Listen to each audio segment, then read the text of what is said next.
ఇన్ని మంత్రమూలకెల్లా ఇందిరానాథుడే గురి పన్నినదిదియే పరబ్రహ్మ మంత్రము. ఇన్ని మంత్రమూలకెల్లా ఇందిరానాథుడే గురి పన్నినదిదియే పరబ్రహ్మ మంత్రము.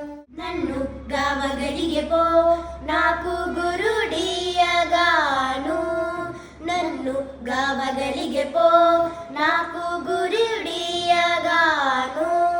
వెన్నెల వంటిది శ్రీ వెంకటేశు మంత్రము, వెన్నెల వంటిది శ్రీ వెంకటేశు మంత్రము.